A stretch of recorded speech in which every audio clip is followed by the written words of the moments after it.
আমাদের এই মিছিল নিকট অতীত থেকে অনন্তকালের দিকে।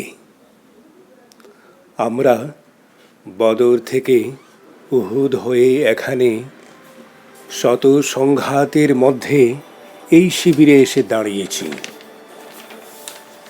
কে জিজ্ঞাসা করে আমরা কোথায় যাব? আমরা তো বলেছি আমাদের যাত্রা অনন্তকালের। উদয় অস্তের ক্লান্তি আমাদের কোনো দিন বিহ্বল করতে পারেনি। আমাদের দেহ ক্ষত বিক্ষত, আমাদের রক্তে সবুজ হয়ে উঠেছিল মোতার প্রান্তর।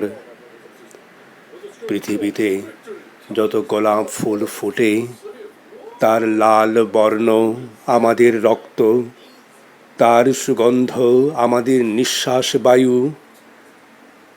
আমাদের হাতে একটি মাত্র গ্রন্থ, আল কোরআন।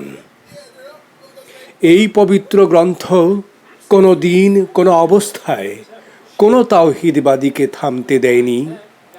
আমরা কি করে থামি? আমাদের গন্তব্য তো একটি সোনার তোরণের দিকে, যা এই ভূপৃষ্ঠে নেই। আমরা আমাদের সঙ্গীদের চেহারার বিভিন্নতাকে গ্রাহ্যের মধ্যে আনি না, কারণ আমাদের আত্মার গুঞ্জন হু হু করে বলে আমরা এক আত্মা, এক প্রাণ।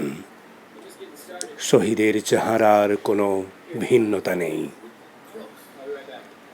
আমরা তো শাহাদাতের জন্যেই মায়ের উদর থেকে এই পৃথিবীতে পা রেখেছি।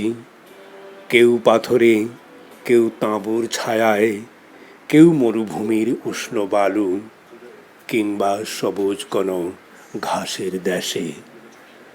আমরা আজন্ম মিছিলেই আছি।